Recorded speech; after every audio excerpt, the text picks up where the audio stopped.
Seiring dengan perkembangan zaman yang semakin maju, setiap generasi memiliki perilaku yang unik dan menghadirkan tantangan tersendiri bagi mereka.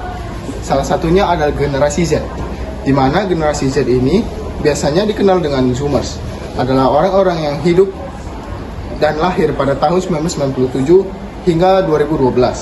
Sebagian besar generasi Z adalah anak-anak dari generasi X atau milenial yang lebih tua. Generasi Z lahir pada awal abad 21 dan menjadi generasi pertama yang tumbuh dengan akses internet dan teknologi digital sejak usia muda.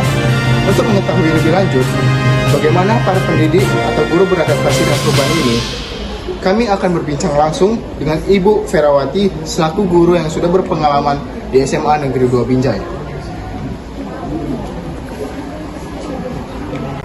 Bu Vera, bagaimana pandangan Ibu terhadap generasi Z dan perbedaan generasi Z dengan generasi yang sebelumnya? Ya, jadi ada beberapa perbedaan yang kita pelajari dari generasi sebelumnya. Kita bicara milenial lah ya, dengan Gen Z itu lebih kepada mentalitas ya. Pertama, kalau generasi milenial itu lebih memiliki motivasi yang kuat gitu untuk maju. Gen Z memang begitu juga, tapi mereka ketika menemui sebuah masalah, mereka cenderung lebih cepat depresi, lebih cepat putus asa. Terus dalam hal menghadapi hambatan itu tadi juga milenial bisa memiliki berbagai macam cara yang membuat dia itu mampu bertahan gitu. Tapi karena Gen Z itu lebih cepat menyerah, mereka cenderung lebih gampang depresi sehingga kesannya menyerah dulu sebelum berbuat gitu. Itu sih, sehingga berpengaruh juga ke dunia kerja, sehingga mereka tidak tahan jika misalnya bosnya hanya sekedar memberi teguran, langsung berinisiatif untuk resign. Kalau ke anak sekolahnya ya begitu juga, cepat berputus asa, cepat mengambil kesimpulan bahwasanya sepertinya ini berat, saya tidak mampu gitu. Lalu dalam proses pembelajaran di dalam kelas, dalam hal perilaku tentu ini juga banyak kekurangannya ya.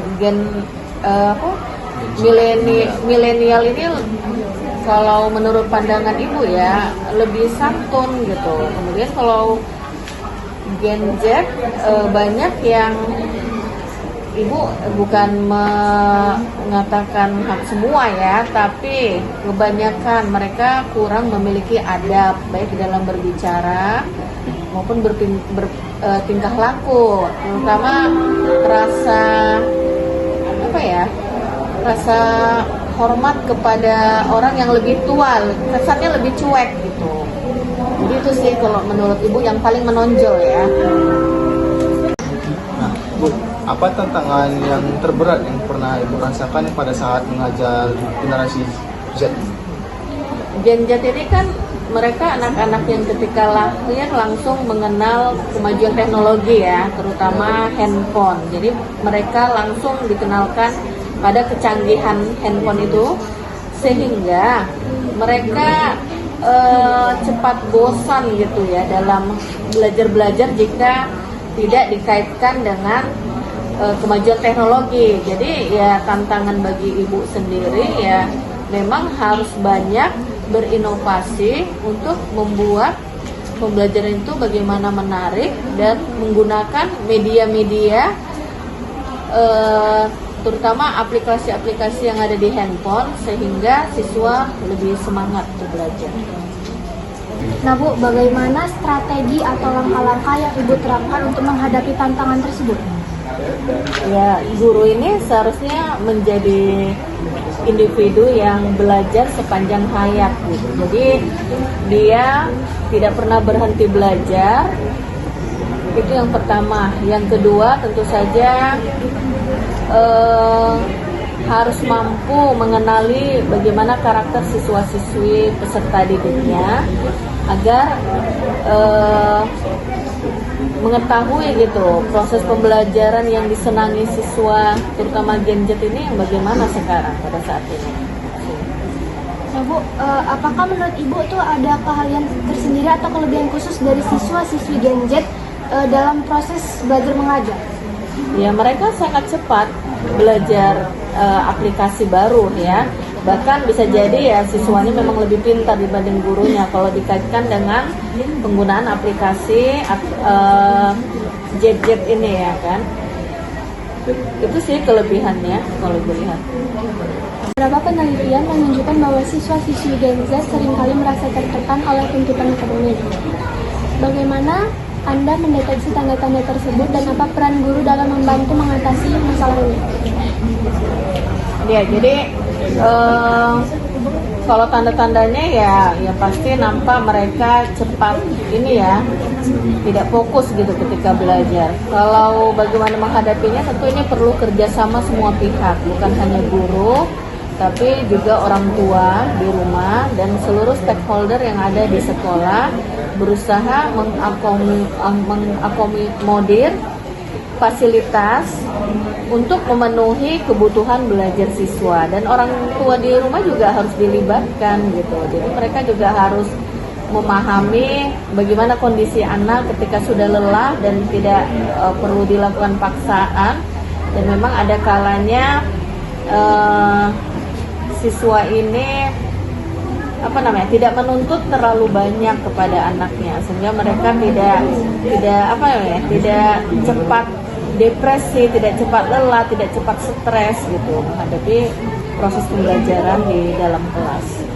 Apakah Ibu pernah mengalami kesulitan dalam menyampaikan materi pembelajaran karena perhatian siswa-siswi teralihkan oleh handphone atau media sosial? Bagaimana cara Ibu untuk mengatasi hal tersebut?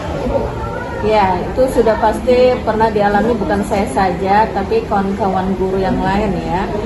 Dan memang siswa-siswi ini ketika belajar ya selalu terdistorsi masalah utamanya itu ya memang handphone gitu. Mereka tidak bisa jauh-jauh dari handphone. Itulah makanya seorang guru itu dalam proses pembelajarannya memang tidak bisa menghindari pemakaian kemajuan teknologi itu untuk proses pembelajaran. Apakah Ibu pernah menghadapi situasi di mana siswa Gen Z menantang aturan yang ada di sekolah seperti layaknya mengeluarkan baju, tidak memakai dasi, berbicara kotor dan lain sebagainya? Bagaimana Ibu menangani situasi tersebut, Bu? Ya, udah pasti. Itulah memang masalah yang dihadapi para guru pada saat ini. Masalah karakter ya.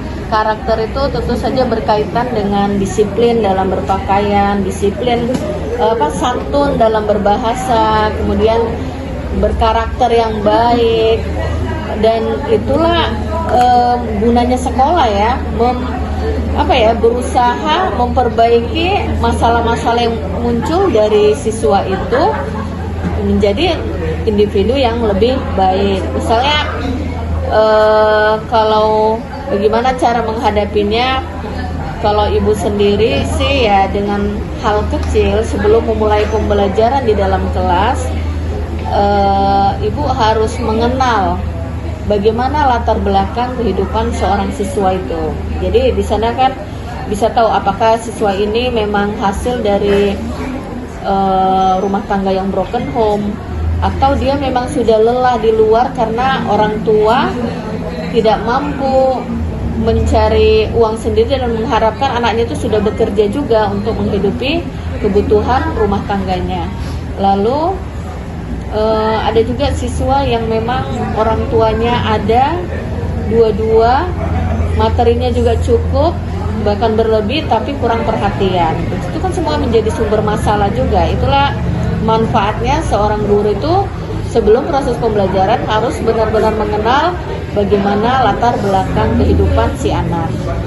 Lalu yang kedua, membuat aturan keyakinan bersama. Itulah yang ibu buat kemarin di kelas 11.1 juga ya, keyakinan kelas. Dan keyakinan kelas ini yang membuat seluruh siswa yang ada di dalam kelas. Jadi kalau salah satu dari siswa melanggar, guru hanya tinggal mengingatkan keyakinan kelas yang telah mereka buat sebelumnya. Jadi itu sih beberapa yang ibu lakukan untuk